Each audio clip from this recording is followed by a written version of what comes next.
Bonjour.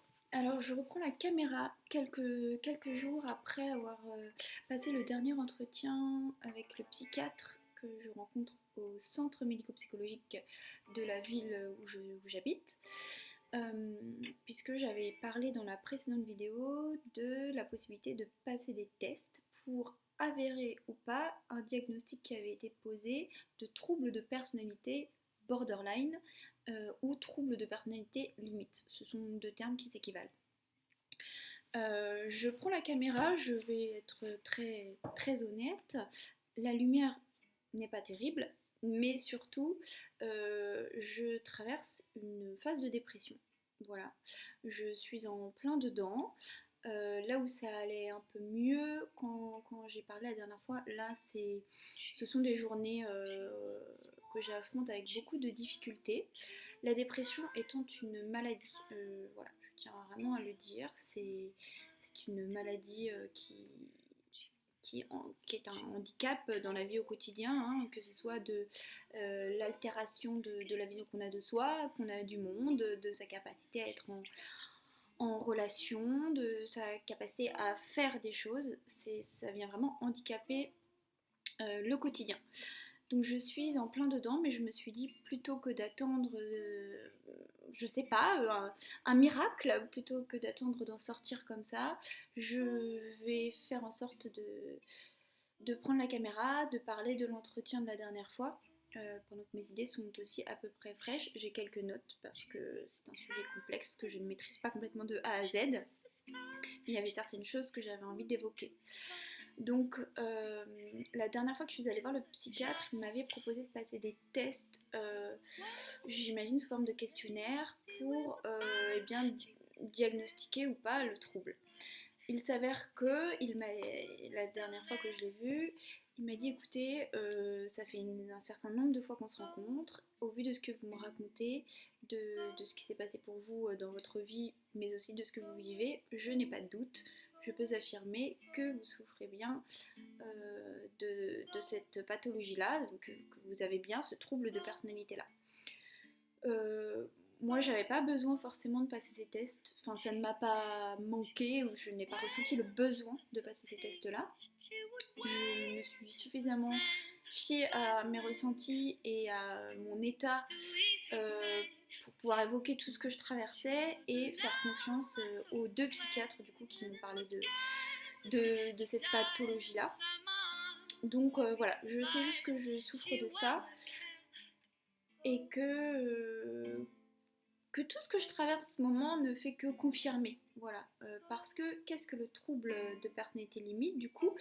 C'est d'abord une altération de la capacité à être en lien avec les autres, une altération qui est liée à énormément de stress dans le quotidien, euh, du stress qui vit. En fait, le trouble borderline, c'est quelque chose qui est acquis. Ce n'est pas quelque chose qu'on a, c'est pas un gène qu'on a à la naissance, c'est pas, on ne naît pas avec ce trouble-là, mais ça s'acquiert malheureusement au cours de la vie et des événements qu'on va pouvoir rencontrer. Alors c'est un tout, c'est-à-dire que il y a ce qui va venir altérer notre personnalité, mais il y a aussi le sujet qu'on est de base, c'est-à-dire que on a une certaine propension à être une éponge vis-à-vis des sentiments, des émotions des autres. On a une certaine capacité à se dénigrer. Ou, voilà, il y a un manque de confiance qui peut être là depuis jeune en fait. Et en fait, l'accumulation de l'environnement dans lequel on grandit, de l'éducation qu'on reçoit, mais aussi donc, des événements qu'on traverse, de notre capacité à faire face à ces événements. Voilà, tout cela va pouvoir nourrir le trouble de personnalité borderline. Donc c'est aussi une mauvaise, je dis mauvaise gestion des émotions, mais c'est plutôt le côté chimique qui est là pour le coup bien en nous, euh, une mauvaise capacité à, en tout cas une difficulté à réguler les émotions qu'on va pouvoir ressentir et du coup qui vont venir nous submerger et qu'on ne va pas réussir à apaiser de manière un peu automatique et systématique comme le font la plupart des gens. Voilà, pour schématiser. Et donc en fait, moi j'ai une vraie difficulté depuis longtemps à être en lien avec les gens, à être en lien avec mon environnement de manière générale, sans me poser 36 milliards de questions, sans venir questionner le sens de ma présence, le sens de mes actions, le sens du regard que les gens posent sur moi, le sens de ce que je veux pour moi, de qui je suis. Voilà, globalement, ce sont des questions qui sont omniprésentes, quelle que soit la situation que je vis, quel que soit l'endroit où je sois. Et ça, en fait, ça a un peu jalonné toute ma vie. Et c'est aujourd'hui clairement le point culminant qui m'a fait, je vais le dire très vulgairement, mais péter un câble, péter un plomb, c'est de me sentir en incapacité à relationner normalement, simplement, avec les autres, mais aussi et avant tout avec moi. Parce qu'en fait, euh, comment on peut diagnostiquer un trouble borderline? C'est de ce qui m'a été dit, hein, de ce que j'en ai compris aussi, donc prenez les choses avec les pincettes. C'est quelque chose qui revient de manière cyclique, régulière, tout au long de la vie. Et en fait, moi je l'ai expliqué dans les vidéos précédentes, donc je vais vraiment pas revenir dessus, mais depuis enfant, en traversant la période adolescente, puis jeune adulte et jusqu'à maintenant, sont revenus régulièrement des cycles de dépression, donc vraiment de phases dépressives, où je me déprécie et où je ne vois plus du tout de lumière, euh, à des périodes où ça va un peu mieux, où j'arrive à compenser, où je mets en sorte toutes sortes de stratégies pour réussir à maintenir un lien, pour réussir à vraiment survivre en fait. Et ça, c'est des formes de cycles. Voilà, il faut pouvoir reconnaître voilà, ces phases-là récurrentes. C'est un premier signe. Et puis après, il y a tout ce qui est lié au stress. Donc ça va être une incapacité à gérer son stress et du coup à être envahi, à faire des crises paniques ou crises de stress, crises d'angoisse. Voilà, tout ça c'est la même chose. Ça vient se manifester de diverses façons selon les personnes. Moi, ça en vient jusqu'à, je vais pas vous cacher, l'impression de devenir folle. On m'a dit c'est bon signe. Si tu as l'impression de devenir folle, donc je dis pour tout le monde, si vous avez déjà la sensation que vous pouvez devenir fou ou folle, c'est que vous ne tomberez pas dans la folie. Voilà, bon, je me dis, c'est toujours ça à prendre, c'est-à-dire que j'ai parfois la sensation que mon cerveau est tellement pris par des peurs, des pensées omniprésentes que je n'arrive pas à apaiser, que je n'arrive pas à calmer, je n'arrive à rien faire d'autre qu'à angoisser. J'ai l'impression que mon cerveau s'emballe et me fait partir dans des trucs de folie. Bon, c'est une forme de stress. Voilà, autant qu'on peut avoir les mains moites, qu'on peut avoir des difficultés à respirer, qu'on peut avoir des difficultés à se sentir rester serein, sain, qu'on peut voilà, transpirer, je ne sais pas. En tout cas, il y a différentes manifestations de l'angoisse. Ça se repère assez bien. Hein. Je pense que celui ou celle qui a traversé et vécu ça n'a pas besoin que je fasse plus de descriptions. Et donc moi, depuis longtemps, j'ai, pour pallier à mes difficultés à être en lien, parce que j'avais peur de rentrer dans un lien plus intime, plus personnel, de m'ancrer quelque part, qu'il y a une forme de routine qui s'installe, qu'il y a une forme de proximité qui s'installe au sein du travail, dans mes activités personnelles, dans mes relations perso, pro, intimes, amicales, comme j'avais une très forte appréhension de cette connexion, de ce lien-là, en fait de l'attache, puisque j'en conclus après, je conclus maintenant que c'est la peur de la séparation que je voulais fuir, eh bien je ne me suis jamais attachée à quelqu'un.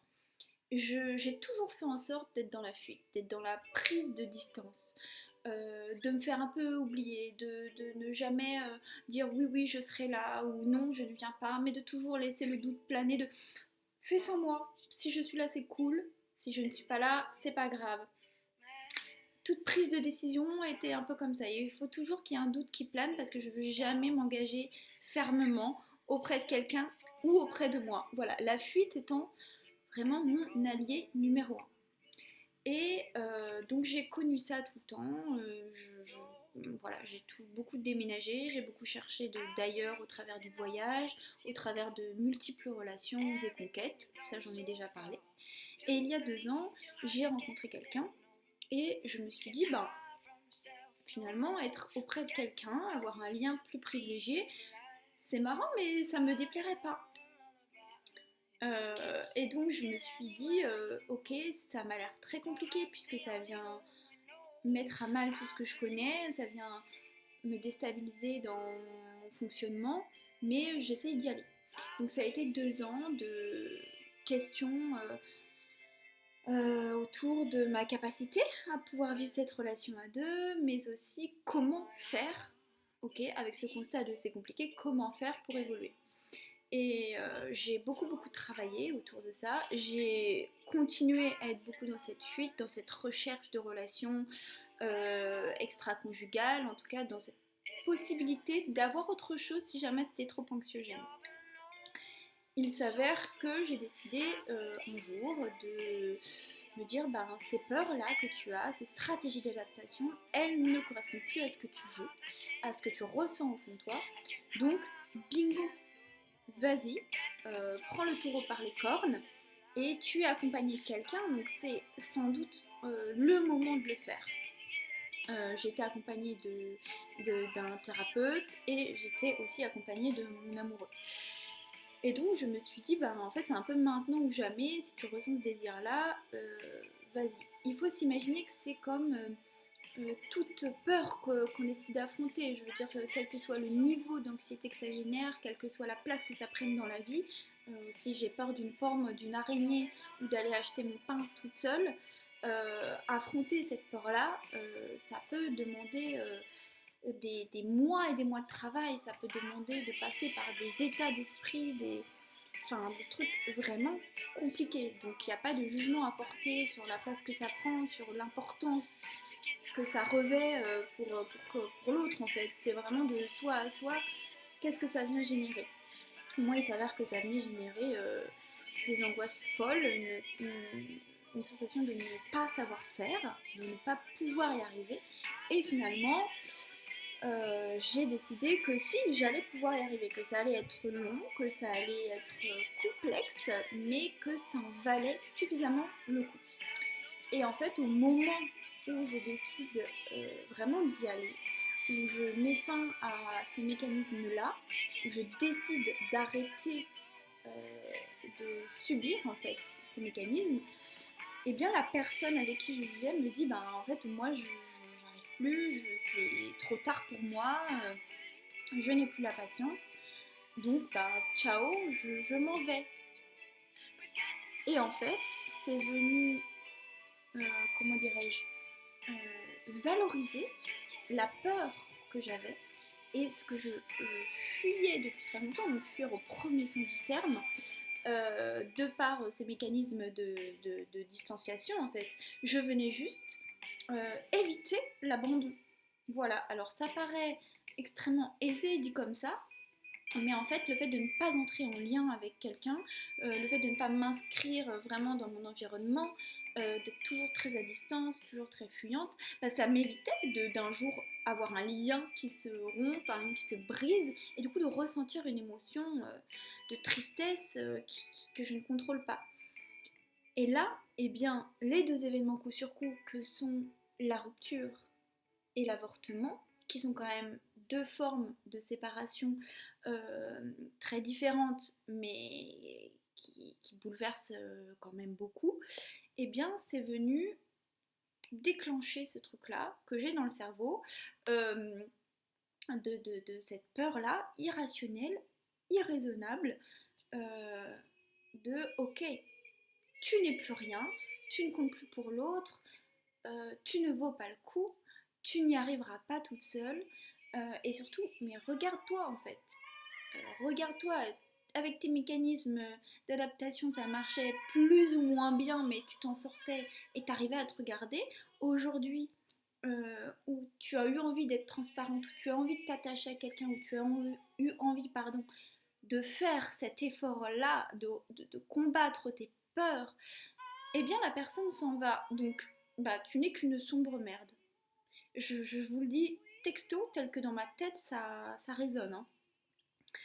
Et ça, ce sont aussi des schémas de pensée automatique. C'est un terme médical, hein, enfin, oui, scientifique, en tout cas approuvé, attesté, de pensée automatique qui sont générées par le stress et génèrent du stress. Donc c'est une boucle en fait. C'est-à-dire que moi, l'abandon, la perte de ce lien, de cette relation-là avec la personne que j'aimais et que je pensais qui m'aimait en retour, eh bien, c'est venu dans mon cerveau activer cette peur-là. Cette peur d'être quittée. Et je l'ai... En fait, j'incarnais depuis toujours cette peur-là, en évitant d'être en lien. Et là, c'est vraiment venu se matérialiser face à moi de ok, voilà ce que c'est que de vivre une rupture, voilà ce que c'est que de faire un double deuil, voilà ce que ça génère en toi. Et en fait, je n'arrive pas à faire face à ça.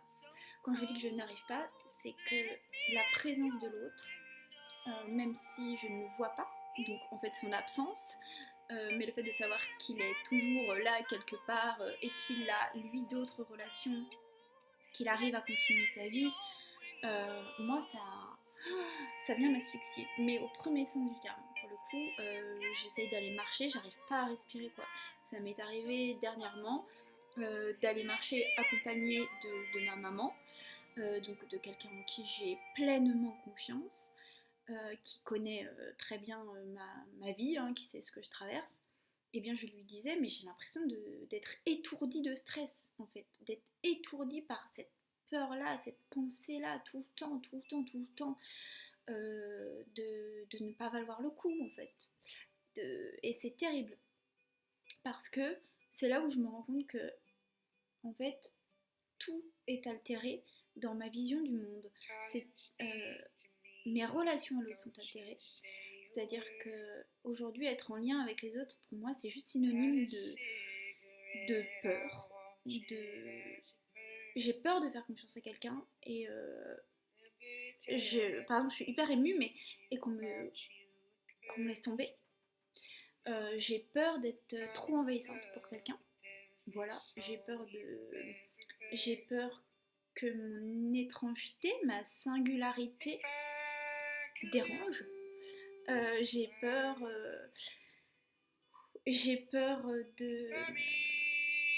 de me regarder parce que je me reconnais pas, parce que là où j'avais de l'énergie pour pallier toute mon instabilité, je n'ai plus aucune énergie. Mais quand je dis que j'ai plus aucune énergie, c'est que je me lève le matin après avoir passé une nuit avec un nombre d'heures suffisant pour ma personne. Je me réveille, je me rendors dans l'heure qui suit, tellement mon cerveau est HS. Et c'était un truc de dingue. Et pour le coup, ça, je n'avais jamais vécu cette perte d'énergie complète. Et ce que je n'ai pas dit en préambule, c'est que le trouble borderline, c'est plutôt un penchant sur un versant dépressif. Là où quelqu'un qui va avoir un trouble bipolaire, c'est pareil, ne pas faire d'abus de langage. On ne se dit pas bipolaire comme ça, c'est une maladie mentale et qui est aussi diagnostiquée, qui peut être médicamentée ou pas, mais en tout cas qui demande un vrai étayage médical, psychologique autour de soi. Cette maladie-là, elle va plutôt avoir des versants où on parle, vous savez, de crise maniaque et de crise dépressive.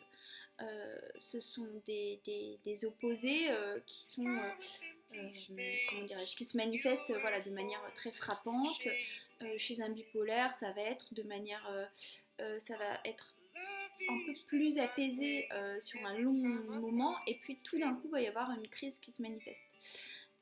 voilà, la personne qui va souffrir de troubles borderline, ça va être, comme je le disais précédemment, quelque chose de plus quotidien, de plus insidieux, voilà, qui est un peu tout le temps là, en fond, quoi. Voilà, sous fond de stress, sous fond d'anxiété, sous fond d'inadaptation, de sensation d'être inadapté, voilà. Donc moi j'en suis là. Voilà, donc c'est pour vous dire aussi, vous partager que le fait d'avoir un diagnostic ne règle pas tout, ne soigne pas. Voilà, c'est très important, c'est-à-dire que moi finalement, avant même d'avoir ce diagnostic, j'étais consciente de mes perturbations, j'étais consciente que je gérais de plus en plus mal mes émotions. Et en fait, vraiment, ces 2 dernières années ont été un catalyseur, un propulseur de dépréciation, puisque là où j'arrivais à fuir, à me fuir moi-même, je me retrouve aujourd'hui face à mes angoisses les plus cachées, que sont l'abandon, que sont la rupture du lien, quoi. Et, ça, c'est pas très agréable à vivre, je ne veux pas vous le cacher, surtout que c'est très compliqué à faire comprendre à l'autre. Alors, moi, je sais pas si je peux dire la chance, en tout cas, la personne avec qui j'étais, même si elle ne peut sûrement pas se mettre à ma place, a la sensibilité pour voir, ça elle le voit bien, pour comprendre, pour sentir à quel point c'est compliqué. Mais ça reste de l'ordre tellement de l'intime et tellement personnel, ce que ça provoque, que c'est très dur de dire à quelqu'un, bah en fait là le fait que tu me répondes pas, le fait que je ne sache pas ce que tu fais, ou simplement de me dire que tu peux vivre ta vie indépendamment de ce que moi je ressens, c'est l'enfer. Mais c'est un enfer. Je pèse mes mots quand je dis enfer, puisque je suis dans une phase où je vois beaucoup la mort comme solution, parce que pour en revenir à la pathologie, c'est une pathologie qui peut se soigner par médicaments. Alors, se soigner, c'est beaucoup dire, mais qui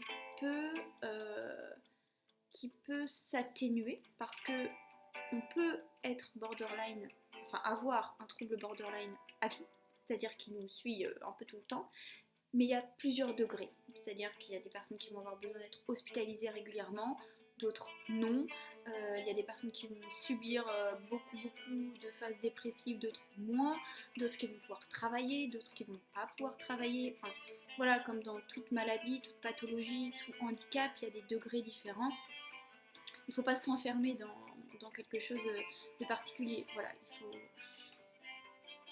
je dis il faut accepter de se faire soigner, parce que moi j'en suis pas là. Voilà, je n'arrive pas. Je sais ce qui m'arrive. Je peux parler de ma dépression, mais j'ai du mal à vouloir. En fait, là où je suis réticente, c'est de me dire, je sais que ça peut aller mieux, mais entre le moment où maintenant où ça va pas et le moment où ça va mieux, ça va encore faire des vagues comme ça. Voilà, je fais bien la vague, ça fait des vagues comme ça. Ça peut même faire des vagues comme ça. Et ça, c'est très fatigant. C'est tellement fatigant que je suis pas sûre d'avoir envie de vivre ça. Et comme la dépression, moi, me fait m'isoler beaucoup, me fait rompre les liens, je ne parle pas forcément de ça. C'est-à-dire que je peux parler très facilement du trouble borderline, je peux dire qu'il y a eu ce diagnostic de posé, ce que ça recouvre, que ça touche 1% de la population et surtout des femmes, voilà, des choses très factuelles. Mais moi, me dire, tu peux te prendre en main, ça va être très long, mais tu peux le faire, j'ai du mal. Parce que je suis seule, parce que je me sens émotionnellement seule. Et que j'ai peur d'affronter tout ce que je ressens. Voilà. Et j'ai essayé dernièrement de m'excuser auprès d'une personne en particulier que je ne citerai évidemment pas, d'avoir été un peu étrange, d'avoir pu paraître distante, paraître mal à l'aise, parce que c'est une personne qui, à mes yeux, et quelqu'un de sûr de soi, qui a confiance en elle. Et moi, ça me tétanise les gens comme ça. Mais c'est pas de sa faute, c'est moi qui ne suis pas suffisamment construite en moi, qui n'ai pas suffisamment confiance en moi, qui ne connais pas mes potentialités, certainement mes valeurs, etc., qu'en fait je me sens telle une sombre merde face à elle, et du coup je vais un peu diaboliser la personne. Pour autant, je trouve que c'est une personne gentille, qui a plein de talents, et qui au contraire, en fait, je l'admire autant qu'elle me fait peur, hein. C'est pas du tout de la détestation. Et donc j'ai exprimé ça à cette personne qui l'a certainement pas bien reçu, qui a souffert de ce que j'ai pu lui dire. Et en fait, là, je me suis à nouveau dit, mais tu es une merde, pourquoi es-tu allé dire ça à cette personne? Pourquoi as-tu voulu voilà, essayer de t'expliquer, etc. Et donc j'ai fini par dire je suis désolée, j'ai été maladroite, je me sens juste extrêmement nulle. Donc en fait, je nourris toujours ce sentiment-là de dépréciation. Donc voilà, là on est dans une phase de ce trouble où en fait j'ai tellement plus de schémas d'adaptation, parce que j'ai décidé de tout déconstruire il y a 2 ans, de tout mettre de côté, ce truc-là de je peux fuir à tout moment, où je peux faire face, où je peux paraître très souriante, alors qu'au fond, je suis toute broyée comme ça. Bah là, j'ai plus tout ça. J'ai plus envie de l'avoir, mais en plus, je ne peux plus faire face. Donc c'est vraiment juste compliqué. Voilà. Et pour faire une dernière petite parenthèse, ma mère était donc là il y a quelques temps. Ça, elle est très bienveillante, c'est une personne qui ne juge pas, qui est très attristée par la situation, mais qui ne me culpabilise en rien, m'a dit oh là là, qu'est-ce que je suis triste que ce soit à cause d'un mec que tu sois comme ça. Et je voulais juste rebondir là-dessus parce que c'est en effet lié à une rupture amoureuse, sentimentale avec un homme. Mais c'est pas que cette rupture-là. C'est-à-dire que cette rupture, elle est venue appuyer à un point très très sensible qui est, le lien en fait, la perte du lien. Donc oui, c'est venu mettre en lumière ce que je n'avais encore jamais vécu. Mais c'est l'accumulation de plein d'événements qui en fait, depuis longtemps, me rendent fragile, me rendent très insécure. Et qui m'ont empêché pendant longtemps en fait de me relier à moi. Donc je ne sais pas qui je suis, j'ai décidé de tout mettre à plat, mais maintenant je suis juste à plat et regravir les marches et me reconnecter à moi et apprendre à me faire confiance et juste à me dire tu peux t'aimer, tu peux te trouver intelligente, forte, résiliente ou pas. Tu peux accepter de pas être bien comme tu peux accepter d'un moment être bien. En fait, tout ça, je ne sais pas faire. Je ne sais pas faire et j'ai pas l'énergie. Donc, oui, oui, c'est à cause d'un homme aujourd'hui que je suis extrêmement triste et j'y pense très très souvent. Mais voilà, je ne rejette pas la faute sur cette personne. Il le sait, j'espère. Et je rejette la faute sur personne en fait. Voilà, c'est juste un tout. Comme dans beaucoup de situations, dans beaucoup d'événements traumatisants ou compliqués à vivre, il faut essayer de regarder les choses dans leur ensemble. Ça c'est très important, je pense aussi pour se décentrer de soi. Voilà, j'arrêterai là. J'espère que la vidéo n'a pas été trop brouillon. Voilà, sachez, il faut retenir qu'un trouble borderline, c'est vraiment déjà une difficulté à gérer ses émotions, à les accueillir, à les apaiser, à prendre du recul, qu'une personne qui souffre de ça peut très très vite être débordée par le stress, que les attaques paniques sont quand même très très récurrentes et que ça devient handicapant dans la manière d'être en lien aux autres et dans l'intimité d'être en lien à soi-même. Que c'est un trouble qui n'est pas de naissance. Il y a certes un dysfonctionnement au niveau du cerveau où il y a une il y a une altération en tout cas de la capacité à donc adoucir, à apaiser, à prendre du recul sur des émotions très courantes. Mais il y a aussi tout l'environnement et tout ce qui est traversé, qui nourrit en fait ce trouble-là. Donc voilà, c'est à prendre de manière systémique, c'est à comprendre dans un ensemble. Ça touche plus les femmes, peut-être parce que justement dans l'éducation, il y a quelque chose qu'on inculque aux femmes, peut-être de moins en moins, mais qui a été plus vrai avant, d'une sorte d'empathie, d'une ouverture à l'autre, d'une ouverture aux émotions, presque d'un devoir de gérer les émotions des autres avant ses propres émotions, de masquer les émotions dites négatives, la tristesse, la peur, la colère, pour essayer de nous montrer et de ne vivre que les émotions du coup dites positives à contrario, le bonheur, la joie, un peu cette espèce de béatitude qu'on recherche constamment. Et, euh, et que ce sont des cycles, voilà, que ça vient régulièrement altérer les humeurs et que ça peut rendre très très irritable, très colérique et que ça peut altérer aussi le comportement. Moi je l'ai vu sur moi, c'est-à-dire que je ne suis pas quelqu'un de colérique de base. Je ne me sens pas intimement quelqu'un d'empreint de colère, empreint de reproches à faire aux autres. Je ne nourris pas de rancœur, mais le fait d'avoir du mal à gérer mes émotions et le fait d'avoir du mal à être en lien, dès que je suis confrontée à ça, à mes émotions ou au lien intime à l'autre, oui, là, ça provoque des trucs que je ne gère pas. Et donc voilà, je sais que c'est très ténu et que c'est compliqué de faire sentir ou de mettre des mots justes sur ce que c'est. Parce que ça peut paraître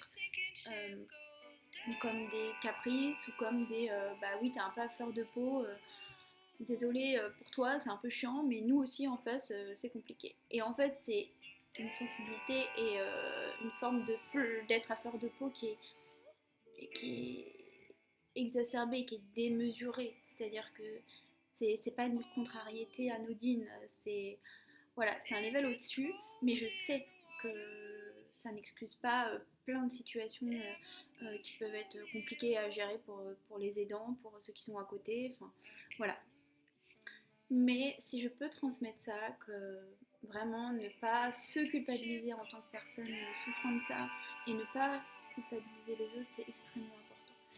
Voilà, écoutez, si j'ai d'autres petites nouvelles, peut-être même dès ce soir, parce que je vais me sentir un peu chamboulée par ce que j'ai raconté, ou plus tard, je vous en ferai part. Voilà, sur ce, je vous souhaite une belle fin de journée et j'espère que ça va au mieux pour vous. Et si ça ne va pas, c'est ok, ce sont des vagues qui passent, qu'il faut laisser passer. Je vous embrasse fort, à bientôt, ciao.